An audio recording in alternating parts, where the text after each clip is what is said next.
भूत होते हैं या नहीं, इस पे बहस तो बहुत होती है, पर सच झूठ का फैसला अब मैं आप पर छोड़ती हूँ।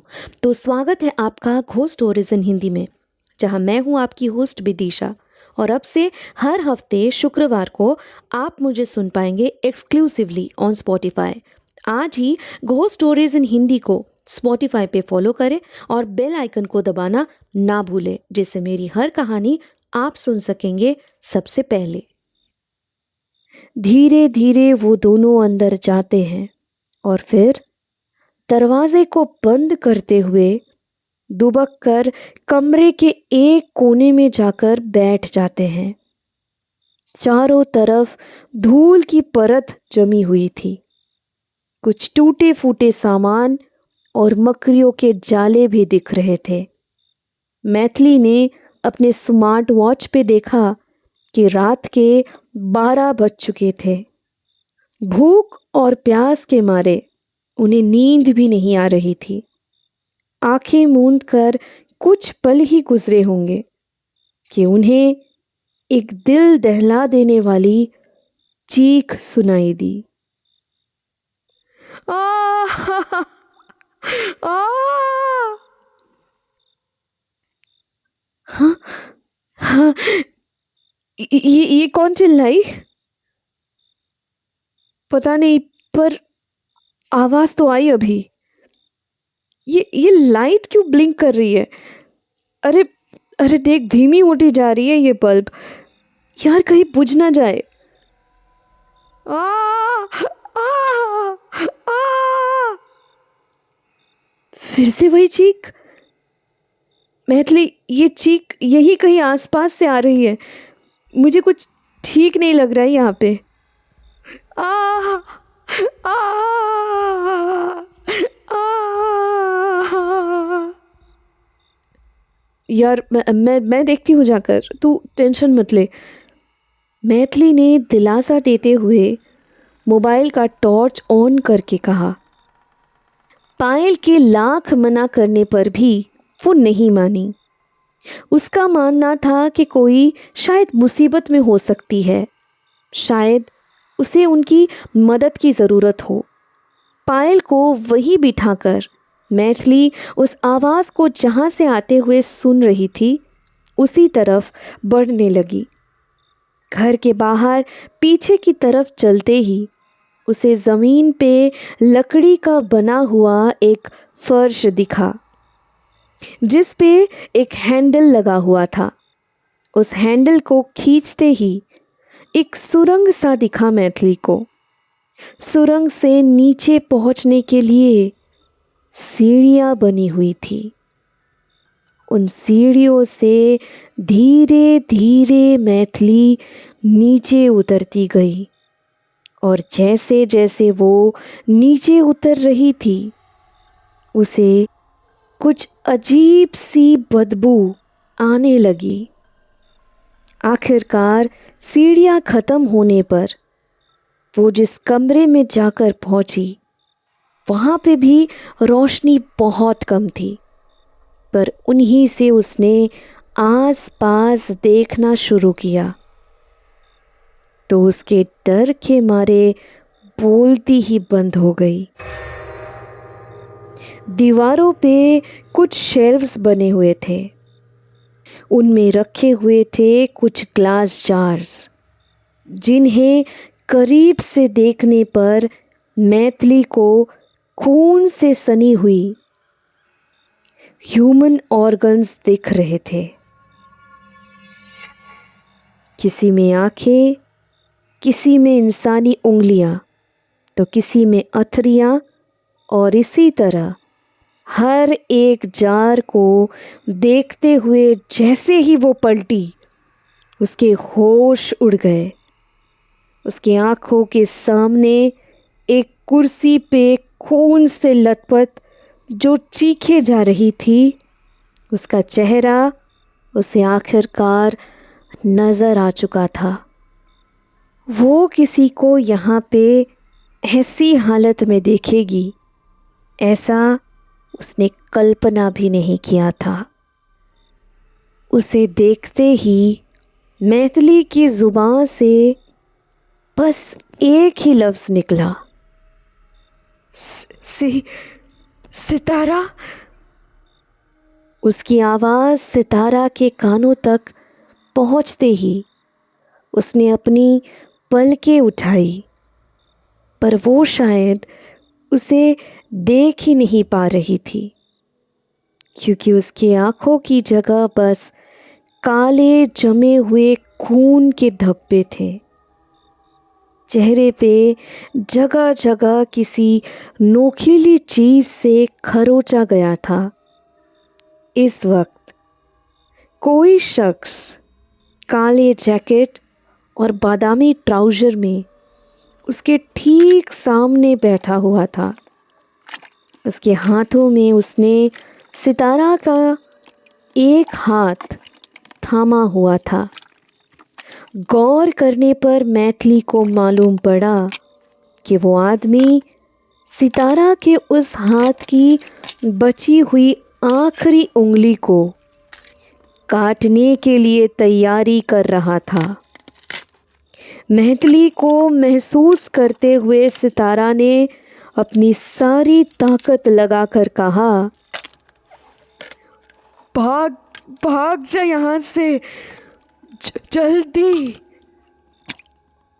पर इस बात को सुनते ही वो आदमी पीछे मुड़ता है।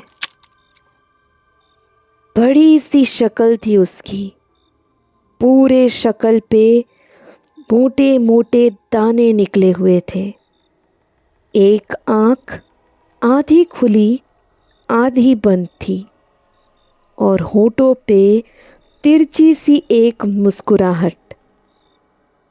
मैथिली को देखते ही वो धीरे धीरे उठ खड़ा हुआ और फिर सितारा के गले पे किसी नोकीली चीज से वार किया। पलक झपकते ही उसके गले से खून की नदियां बहने लगी। मैथिली की आंखों के सामने सितारा को मार दिया गया था। उस आदमी ने कहा, सोचा था कुछ और मज़े से इसे तड़पा तड़पा कर मारूंगा, पर किस्मत को कुछ और ही मंजूर था। अच्छा ही है, एक से भले दो और दो से भले तीन।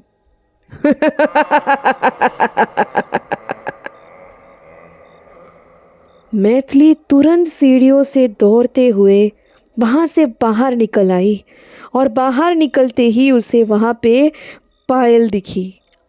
पायल कुछ पूछने से पहले ही उसका हाथ पकड़कर बिना कुछ कहे वो अंधाधुंध वहाँ से भागने लगी। जिस दिशा से वो दोनों उस घर तक पहुँचे थे, उसी रास्ते जंगल के बाहर भी पहुँचना था उन्हें। कार यही होनी चाहिए थी, पर हम कार क्यों ढूंढ रहे हैं सितारा को लिए बिना यहाँ से? मैथिली, क्या हुआ है तुझे? क्यों भाग आए वहाँ से? तू इतनी डरी हुई क्यों है? कुछ बताएगी? मिल गई कार, आजा जल्दी। पर कार के कीज तोड़ना पड़ेगा विंडोज़। मैथिली, ये विंडोज़ क्यों तोड़ रही है? सितारा कहाँ है मैथिली? सितारा को तूने देखा है क्या? क्या देखा है तूने बाहर? कौन चीख रहा था?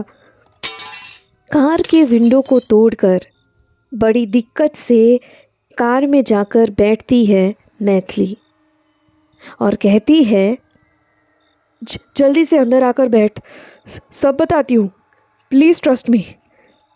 मैथिली के अगली सीट पे पायल के बैठते ही कार को स्टार्ट करते हुए उसने कहा, हमें अभी सीधे पुलिस स्टेशन पे जाना होगा। उसने हमारे सितारा को बेरहमी से मार डाला सितारा को। क्या कह रही है तू? तेरा दिमाग तो ठीक है? कहाँ देखा तूने उसे? किसने मार डाला उसे? मैंने।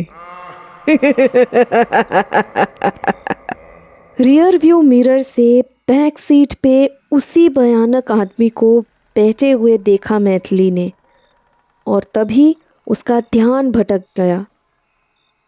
उनका कार सीधा जाकर सड़क के किनारे पर एक पेड़ से जा टकराई। अगले दिन उसी कार में पुलिस को 2 लाशें मिलती हैं, जिनके जिस्म के कुछ हिस्से गायब थे। इसीलिए मैंने आप लोगों से कहा था कि इस रास्ते से रात को गुजरना खतरे से खाली नहीं। ये कैसी कहानी है, आधी अधूरी? वो आदमी कौन था और क्यों वो सबको यूं मारते जा रहा था, ये तो आपने बताया ही नहीं। वो आदमी उसी जंगल से कुछ 5 किलोमीटर दूरी पे एक गांव है, वहाँ अपने माँ बाप के साथ कई साल पहले रहा करता था। नाम था छगन। जन्म से ही उसके डरावने चेहरे की वजह से गांव के लोग उसे दानव, पनौती और जाने क्या क्या कहा करते थे। सभी उसका मजाक उड़ाया करते थे। बड़े होने पर कभी गांव में किसी के मौत पे, बीमारी फैलने पे, या कभी किसी साल अगर खेती बाड़ी रुक जाती थी तो उसका भी इल्ज़ाम उसी पे लगाया जाता था।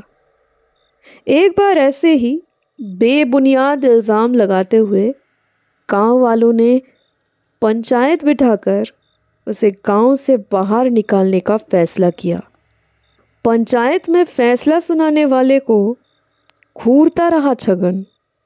उसके माँ बाप के मिन्नतें करने पर उन्होंने कुछ भी नहीं किया, पर उसी रात सब ने उसके घर पे हमला कर दिया। जिसे वो घूर रहा था उसकी मौत हो चुकी थी, और अब की बार भी सारा दोष छगन पे आ गया था। गांव वाले अब उसे जिंदा जला देना चाहते थे, पर घर के पीछे के दरवाजे से ज़बरदस्ती उसे कसम दिलवाकर उसके माँ बाप ने भगा दिया। छगन को भगाने के जुर्म में उन बूढ़े माँ बाप को 5 दिन तक पेड़ के साथ बांध कर भूखा प्यासा बस कोड़े मारते गए गांव के लोग। उनकी मौत का तमाशा देखते रहे सब। छगन सब छुप छुप के देखता गया, और आज भी जो बिल्कुल शक्ल सूरत से आम नजर आते हैं उन्हें वो अपना शिकार बनाता है। वाह, क्या कहानी बनाई है आपने। मेरे मॉम और डैड भी ऐसी ही वियर्ड किस्से बताकर मुझे यहाँ आने से रोकना चाहते थे। डैम, मुझे नफरत है उनकी पाबंदियों से। मुझे तो उनके होने से भी परेशानी है। टैक्सी के पीछे बैठे हुए बाकी 2 सहेलियां भी टीना की बातों से सहमत होकर हामी भरते हैं। मुझे उन लोगों से और ज़्यादा नफरत है जो अपने माँ बाप के प्यार का मजाक बना देते हैं। ड्राइवर ने इतना ही कहा। इससे पहले कि टीना कुछ भी समझ पाती, टैक्सी के मैट पे टीना की कटी हुई हथेली जा गिरती है। लाश यहाँ जंगल के पास मिली, जबकि टैक्सी यहाँ से 10 किलोमीटर दूर। कितने दर्दनाक तरीके से मारा है इस टैक्सी ड्राइवर को। उस गांव के सारे लोगों को उसने ख़त्म कर दिया था। यही आखिरी था, इसे भी नहीं बख्शा वो। पता नहीं क्यों लोग इस झील के पास शाम के 6 बजे के बाद आया करते हैं। साइन बोर्ड पे साफ साफ नीचे लिखा हुआ है कि प्रोहिबिटेड आफ्टर 6 PM, फिर भी यह किसी को नज़र नहीं आती। मायूस होकर बोले police inspector. Ghost stories in Hindi को स्पॉटिफाई पे फॉलो करते वक्त बेल आइकन को दबाना ना भूलें। जिससे मेरी हर कहानी आप सुन सकेंगे सबसे पहले। अब से हफ्ते के हर शुक्रवार को मैं आपके लिए लाऊंगी ऐसी कहानियाँ जो आपके डर के परिभाषा को बदल के रख देगी।